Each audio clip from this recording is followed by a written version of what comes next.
पता है अगस्त 2026 में श्रावण पूर्णिमा की तारीख को लेकर इतनी कंफ्यूजन क्यों है? पूर्णिमा तिथि 27 अगस्त को सुबह शुरू हो जाएगी, लेकिन सावन पूर्णिमा 28 अगस्त को मनाई जाएगी। अब सवाल ये है कि पूर्णिमा का व्रत किस दिन रखा जाएगा, चंद्रमा को अर्घ कैसे देंगे, स्नान दान कब करना है, सावन के व्रत और जो अभी हमने नियम लिए हैं उसका उद्यापन किस दिन करना है। और इस बार श्रावण पूर्णिमा की खास बात यह है कि इस दिन बहुत सारे शुभ संयोग बन रहे हैं, साथ ही चंद्र ग्रहण भी पड़ रहा है, तो बहुत सारी घटनाएं इकट्ठी हो रही हैं और इसी वजह से लोगों में कंफ्यूजन आ रहा है। पर अब बस और कंफ्यूजन नहीं, आज इस वीडियो में सब बातों पर डिटेल में चर्चा करते हैं। इस वीडियो को देखने के बाद कोई कंफ्यूजन नहीं रहेगा। तो आज के इस वीडियो में श्रावण पूर्णिमा से जुड़ी तारीख, व्रत, स्नान दान, चंद्र पूजा, रक्षाबंधन, पंचक, चंद्र ग्रहण, कौन से शुभ योग बन रहे हैं, पूजा विधि और इस दिन किए जाने वाले विशेष धार्मिक कार्यों के बारे में विस्तार से बात करेंगे। इसलिए प्लीज वीडियो को लास्ट तक जरूर देखिएगा, क्योंकि कई बार पूर्णिमा की तारीख सही पता होने के बाद भी लोग व्रत और स्नान दान की तिथि में गलती कर देते हैं। अगर आपके मन में इससे जुड़ा कोई सवाल हो तो कमेंट में जरूर लिखिएगा। तो चलिए एक जयकारे के साथ आज की चर्चा शुरू करते हैं। बोले लक्ष्मी नारायण भगवान की जय। सावन मास भगवान शिव को समर्पित है और इसी महीने के अंतिम पूर्णिमा को सावन पूर्णिमा या श्रावण पूर्णिमा कहा जाता है। ये पूर्णिमा अपने आप में बहुत विशेष है, क्योंकि इस दिन देश के अलग अलग हिस्सों में कई धार्मिक पर्व और परंपराएं एक साथ देखने को मिलती है। सबसे प्रसिद्ध पर्व है रक्षाबंधन। सावन पूर्णिमा के दिन बहन अपने भाई की कलाई पर रक्षा सूत्र बांधती है और भाई अपने बहन की रक्षा तथा उसकी सुख समृद्धि का संकल्प लेता है। रक्षाबंधन को कई जगह सावनी या सिलोनो भी कहा जाता है। लेकिन सिर्फ भाई बहन ही नहीं, बल्कि कुछ परंपराओं में ब्राह्मण, गुरु और परिवार के दूसरे सदस्य भी एक दूसरे को रक्षा सूत्र बांधते हैं। कहीं पुत्री अपने पिता को रक्षा सूत्र बांधती है, तो कहीं गुरु अपने शिष्यों को रक्षा सूत्र बांधते हैं। इसलिए रक्षाबंधन केवल भाई बहन का त्योहार नहीं, इसके पीछे रक्षा, प्रेम, सम्मान और मंगल कामना की भावना जुड़ी है। इसी श्रावण पूर्णिमा को उत्तर भारत के कई क्षेत्रों में कजरी पूर्णिमा के नाम से भी मनाया जाता है। किसान अच्छी फसल की कामना करते हैं, खेती में गेहूं और दूसरे अनाज की बालियां रखकर माता दुर्गा की पूजा करते हैं।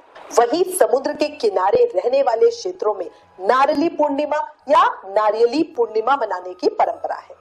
इस दिन भगवान शिव और वरुण देव की पूजा की जाती है और समुद्र की पूजा करके सुख समृद्धि की कामना की जाती है। दक्षिण भारत में इस पूर्णिमा का संबंध अवनी अवितम से माना जाता है, यानी एक ही पूर्णिमा, देश के अलग अलग हिस्सों में परंपराएं अलग अलग। पांचांग के अनुसार श्रावण शुक्ल पक्ष की पूर्णिमा तिथि 27 अगस्त 2026 को सुबह 9:08 पे शुरू होगी। ये पूर्णिमा तिथि अगले दिन 28 अगस्त 2026 को सुबह 9:48 पे समाप्त होगी। उदय तिथि के अनुसार श्रावण पूर्णिमा 28 अगस्त 2026 दिन शुक्रवार को मानी जाएगी। इसी के साथ सावन मास का समापन होगा। अब यहाँ एक बात ध्यान से समझिए, पूर्णिमा 27 अगस्त की सुबह शुरू हो जाएगी, लेकिन 27 अगस्त की शाम और रात को भी पूर्णिमा तिथि रहेगी और इसी कारण पूर्णिमा का व्रत 27 अगस्त को रखा जाएगा, क्योंकि पूर्णिमा व्रत में विशेष रूप से चंद्र पूजा का विशेष महत्व है। पूर्णिमा का स्नान दान और सावन मास के नियमों का उद्यापन 28 अगस्त की सुबह किया जाएगा। हमारे पास एक बहुत अधिक पूछे जाने वाला प्रश्न आ रहा है, जिसमें लोग कह रहे हैं कि 28 अगस्त को वो रक्षाबंधन मनाएंगे, सावन का उद्यापन करेंगे, तो पूर्णिमा का व्रत उस दिन क्यों ना रखें?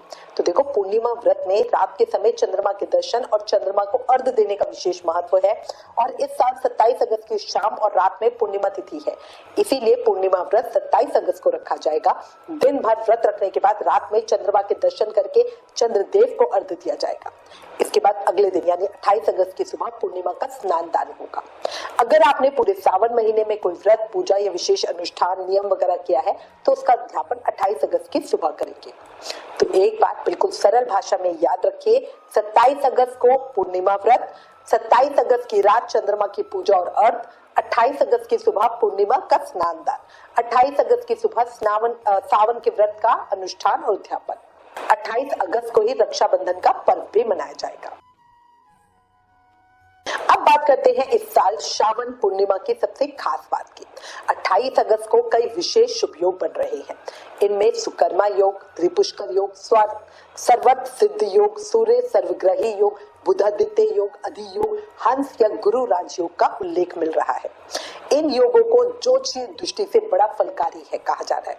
सबसे पहले बात करते हैं सुकर्मा योग की। सुकर्मा योग को ऐसे कार्यों के लिए अच्छा माना जाता है जिनमें सफलता और अच्छे परिणाम की कामना की गई हो। धार्मिक मान्यता के अनुसार इस योग में किए गए शुभ कार्य व्यक्ति के लिए मंगलकारी होते हैं। इसके बाद आता है त्रिपुष्कर योग। त्रिपुष्कर योग का नाम ही बहुत खास है। मान्यता है इस योग में किए गए दान पुण्य या कुछ विशेष शुभ कार्यों का फल कई गुना मिलता है। इसी कारण इस दिन जरूरतमंद व्यक्ति को भोजन कराना, वस्त्र देना या अपनी क्षमता के अनुसार दान कराना बड़ा ही फलकारी होता है। अब बात करते हैं सर्वत्र सिद्ध योग की। सर्वत्र सिद्ध योग को ऐसे कार्यों के लिए शुभ कहा गया है जिनमें सफलता की इच्छा हो। इसलिए जिन लोगों के लिए कोई नया काम करना शुरू करना जरूरी हो वो इस योग को देखते हैं। इसके बाद आता है सूर्य सर्वग्रही योग। इस दिन सूर्य देव सिंह राशि में रहेंगे। सिंह राशि को सूर्य की अपनी राशि कहा जाता है। ज्योतिषीय मान्यताओं के अनुसार इससे सूर्य की स्थिति मजबूत होती है, आत्मबल, तेज, मान सम्मान और प्रतिष्ठा से जुड़े शुभ फल मिलते हैं। इसके बाद बनता है बुधादित्य योग। सूर्य और बुध की सिंह राशि में युति से बनने वाले इस योग को ज्योतिष शास्त्र में बड़ा महत्वपूर्ण कहा गया है। बुध बुद्धि, वाणी, शिक्षा और तर्क का कारण है। इसीलिए बुधादित्य योग को बौद्धिक कार्य, प्रशासन और निर्णय लेने से जुड़े क्षेत्रों के लिए बड़ा ही अच्छा कहा जाता है। छठा विशेष योग है हंस या गुरु राजयोग। देव गुरु बृहस्पति कर्क राशि में रहेंगे जिसे गुरु की उच्च राशि कहा गया है। ज्योतिषीय मान्यता के अनुसार गुरु का मजबूत स्थिति ज्ञान, शिक्षा, भाग्य, समृद्धि और शुभ अवसरों से जुड़ी हुई है। इस तरह श्रावण पूर्णिमा का ये दिन धार्मिक दृष्टि से भी बड़ा महत्वपूर्ण होने वाला है। लेकिन इस दिन चंद्र ग्रहण भी है। अब यहाँ एक बात ध्यान से सुनो। 28 अगस्त को चंद्र ग्रहण पड़ रहा है। इस वजह से कुछ लोगों को चिंता हो रही है कि इतने शुभ योगों के बीच ग्रहण का प्रभाव क्या रहेगा। तो देखो, चंद्र ग्रहण 28 अगस्त 2026 को लगेगा, लेकिन ये भारत में दिखाई नहीं देगा। इसीलिए भारत में रहने वाले लोगों के लिए इस ग्रहण का प्रत्यक्ष प्रभाव नहीं है। भारत में ये ग्रहण दिखाई नहीं देगा, इसीलिए कोई भी ग्रहण नियम या सूतक नियम लागू नहीं होंगे। भारत में ग्रहण के कारण रक्षाबंधन या श्रावण पूर्णिमा की पूजा को लेकर चिंता करने की बिल्कुल आवश्यकता नहीं है। देखो, पहले ही बता चुकी हूँ, श्रावण पूर्णिमा बहुत ही फलकारी दिन है। इस दिन अलग अलग जगहों पे अलग अलग पर्व मनाए जाते हैं, लेकिन इस दिन कुछ विशेष कार्य भी होते हैं। क्या? सबसे पहले तो इस दिन रक्षाबंधन होता है, दूसरा है कजरी पूर्णिमा, तीसरा है नारिली पूर्णिमा। इसके साथ ही श्रावणी उपकर्म और जनेऊ परिवर्तन की भी परंपरा है। जनेऊ धारण करने वाले लोग श्रावण पूर्णिमा के दिन अपना यज्ञ पवित्र का नवीनीकरण करते हैं। यजुर्वेदी द्विज मन, वचन और कर्म की पवित्रता का संकल्प लेते हैं। स्नान, उत्सर्जन और ऋषि तर्पण जैसे धार्मिक कार्य किए जाते हैं। इसके बाद नया यज्ञ पवित्र धारण किया जाता है। ब्राह्मण अपने यजमानों की रक्षा सूत्र और यज्ञ पवित्र भी देते हैं। इस दिन अमरनाथ जी की पवित्र छड़ी यात्रा का समापन होता है। पुराणों के अनुसार गुरु पूर्णिमा से शुरू होने वाली ये पवित्र यात्रा श्रावण पूर्णिमा के दिन पूरी होती है। तो इस तरह श्रावण मास में भगवान शिव को जल चढ़ाने वाले कांवड़िया भी पूर्णिमा के दिन पर शिवलिंग पर पवित्र जल अर्पित करके अपनी कांवड़ यात्रा पूर्ण करते हैं। अच्छा, भगवान शिव से जुड़ा एक विशेष विधान भी है, पवित्रोपना विधान। इसमें पंचगव्य में डुबोई हुई रुई की पत्तियां भगवान शिव को अर्पित की जाती है। इस तरह श्रावण पूर्णिमा केवल एक पर्व नहीं, बल्कि अलग अलग क्षेत्रों और परंपराओं से जुड़ा हुआ धार्मिक अवसर है। अब बात करते हैं सबसे सरल पूजा विधि की। श्रावण पूर्णिमा के दिन सुबह जल्दी उठ के स्नान करें, साफ और स्वच्छ वस्त्र पहने। सबसे पहले भगवान भोलेनाथ का स्मरण करें। अगर घर में शिवलिंग है तो भगवान शिव को जल या गंगा जल अर्पित करें। इसके बाद शिवलिंग पर बेलपत्र, सफेद फूल और फल अर्पित करें। भगवान शिव के साथ भगवान विष्णु और माता लक्ष्मी का पूजन और स्मरण करें। अगर आप चाहो तो भगवान शिव के मंत्र का जाप करो। इस दिन अपनी श्रद्धा के अनुसार महामृत्युंजय मंत्र, शिव मंत्र या भगवान विष्णु के नाम का जाप कर सकते हो। पूर्णिमा व्रत में चंद्रमा की पूजा का भी विशेष महत्व होता है। 27 अगस्त को शाम को चंद्रमा के दर्शन हो तब पूजा की तैयारी करें। चंद्रमा को देख के सबसे पहले मन में श्रद्धा से प्रणाम करें, फिर जल से अर्घ दे। अर्घ देते समय भगवान चंद्र से सूर्य सुख, शांति, स्वस्थ और परिवार की समृद्धि की प्रार्थना करें। इसके बाद अपनी श्रद्धा के अनुसार चंद्रमा की पूजा करें।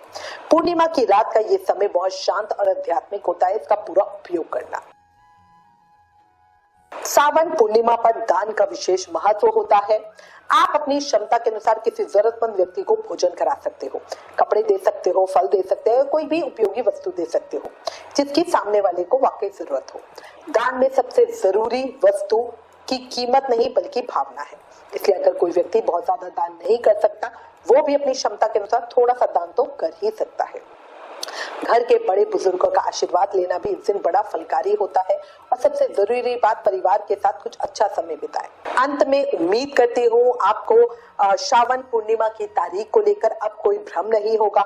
27 अगस्त को पूर्णिमा व्रत, रात में चंद्र पूजन करोगे। 28 अगस्त की सुबह स्नान दान और सावन के व्रत का उद्यापन करके रक्षाबंधन का पर्व बनाओगे। इस दिन बनने वाले शुभ योगों का लाभ लेने के लिए अपनी श्रद्धा के अनुसार भगवान शिव, भगवान विष्णु, माता लक्ष्मी का बढ़िया पूजन करें, दान करें, परिवार के बड़े बुजुर्गों का आशीर्वाद लें।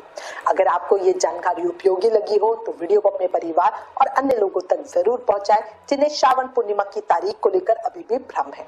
अगर आपके मन में इस विषय से जुड़ा कोई भी सवाल है तो नीचे कमेंट करें। ज्ञान बांटने से बढ़ता है। आप सभी के जीवन में भगवान शिव, भगवान विष्णु और माता लक्ष्मी की कृपा सदैव बनी रहे, ऐसे दिल से प्रार्थना करती हूँ। आपके घर में सुख, शांति, समृद्धि और प्रेम हमेशा बना रहे। बोलो लक्ष्मी नारायण भगवान की जय। प्रेम भरी राधे राधे।